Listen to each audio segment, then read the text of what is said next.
Okay, sorry. Just coming back from the break.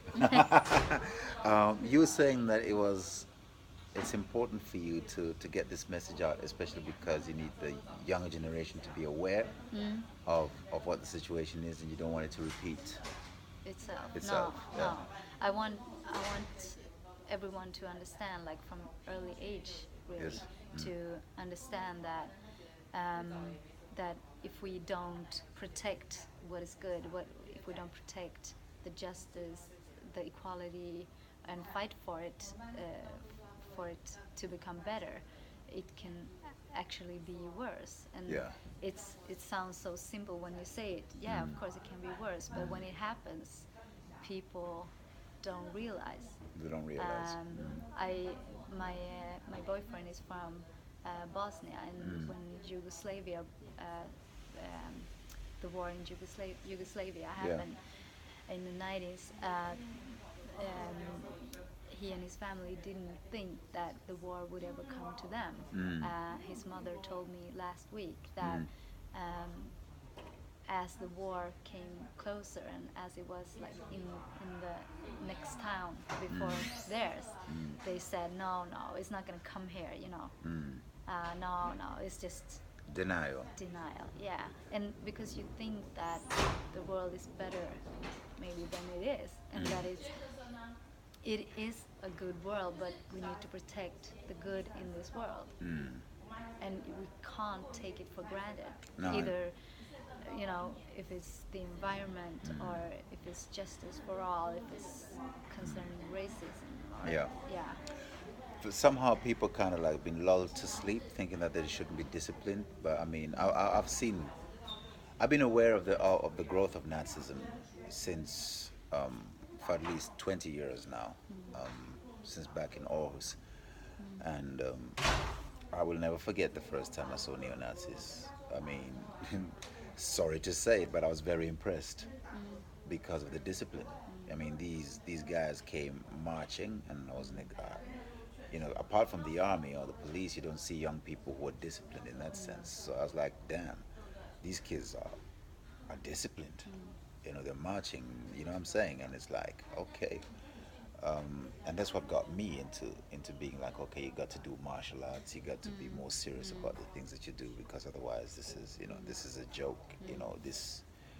And I feel a lot that from those of us who want a better world, we kind of like keep believing that something somewhere It's gonna from happen. is gonna come Yeah, save us and all. save us all, Yeah. and it's not.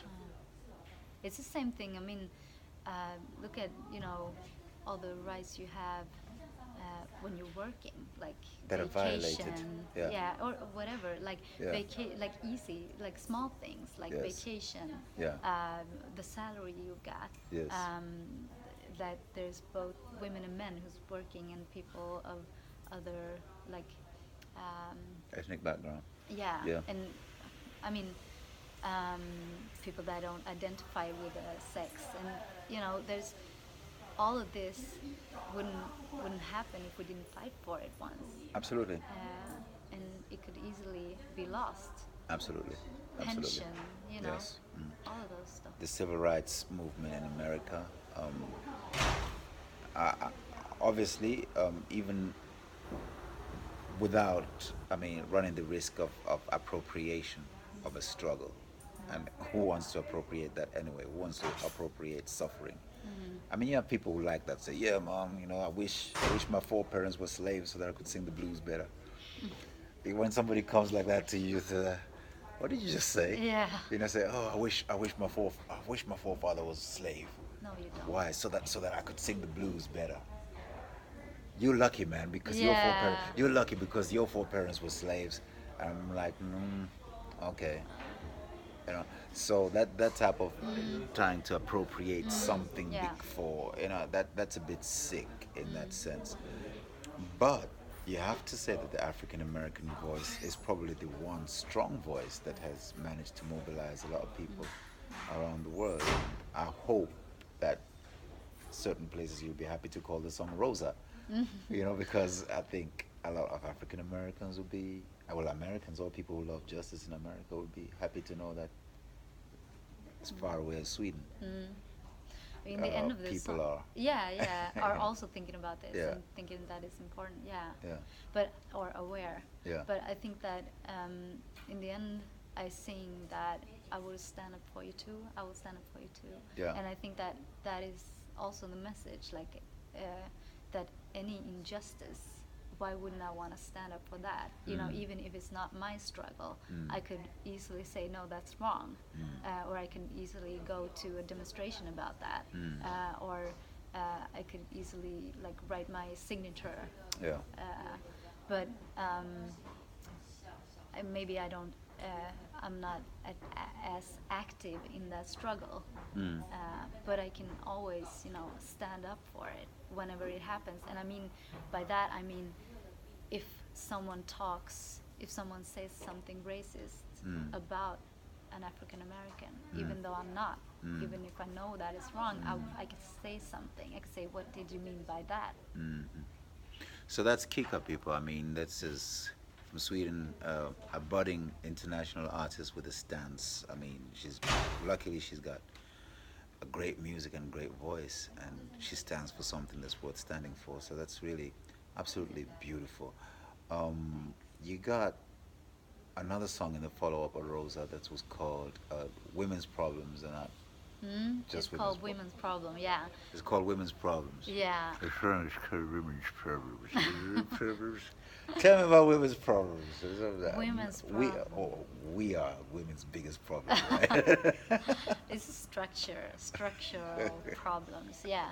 But I think that what inspired me to write that was a book of a journalist in Sweden called Jenny Nordlander. Yeah. She wrote about being a woman and being a journalist, Hmm. and it's called also Between the Lines. Like, what does certain people mean when they say like, "Oh, it's so nice to. Oh, there's a woman here too," And yeah, and I'm so glad that you are here.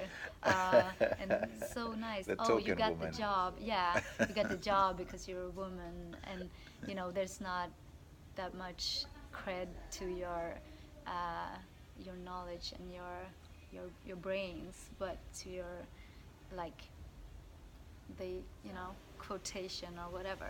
Yeah. And I think that it's about it's acknowledging like me Too movements Yes. and all that, and Mm. it's like telling uh, like acknowledging that um, that women's problem aren't just women's problem. It's society's problem. It's also a problem for men. It's also a problem for anyone who um, who uh, who doesn't uh, stand up against it. Because there are women who doesn't say anything either when certain comments are dropped, or uh, don't help other women up, or they're competing with other women instead. So I think it's also, but it's more like the oppressors. We need to. It's their problem. We gotta make them understand that it's a problem for them, because in the media and some men come out and they say like, yeah, when I got a daughter, I understood what you meant. But does it take, I mean, you're human, does it take for you to get a daughter to understand, like? It's very revealing of how degenerate we really are when it really takes. I mean, those type of comments, Yeah. and when you feel that to a certain degree you've got to think in terms of categories, even with music and genres and that type of thing, before you recognize what is really common for us without you ever having to mention race or gender. Yeah. I mean, when you realize, and even for yourself to say something like that, you should be embarrassed to really, to look at things in that way. But Um, I think you also have to recognize that it's structural. Structural. It's in the walls, and it's been there for so long that people don't even see the difference How do now. people arrive at it though? Yeah, I know, but I'm thinking that I think that it starts with a dialogue. So yeah, they should be um, they should be embarrassed, definitely. Mm. But they also, we need to recognize that people can change and that they need to be aware that what is it that you're actually saying. Some things are like really, you know, crystal clear, but there are a lot of subtle stuff going on too. So I And mean, I'm when not we perfect. assume that everybody thinks the way you think, that's when it can happen. Because I mean, you, for example, you've been in a situation where, I mean, there's a lot of people who come with women's jokes Mm, to yeah, me. I mean, there's yeah, a lot of men who mm, feel that it's, yeah. and for me, it's like, Backroom talks, yeah, like and yeah. I'm like, no, dude. I mean, women's jokes, they don't fly with me. Mm, You know, I mean, don't expect me to laugh and be part of yeah, that yeah. because I don't see Mm, the point. I mean, mm, what you tell, oh, oh, that's because she's a woman. Like, mm, oh, you're driving yeah. us as a woman. Mm, Those type of jokes. I mean, they're not funny, and they're so off the point. mm. you Yeah, know, yeah, yeah. Of course, you know what I'm of saying? So, course. um, There's a lot of stuff going on. I think that women are not, now they are getting aware of it, but yeah, they don't before. yeah, They weren't aware of it. Like yeah. what guys talked about in the. The Me Too thing, it scared me. Hmm. It had me questioning many things about me, and I was thinking, damn. Mm. And I But think that's a good thing, you know. it's good. Yeah, It's it's good, but good. it was real for me. It was like I kind of like you woke up and you realize that hey, you live, you are conditioned to think a certain way, and you think it's okay, Mm. and you think that Yeah, you think the women are okay with it yeah, because it was like that in the yeah, good old days when yeah. smoking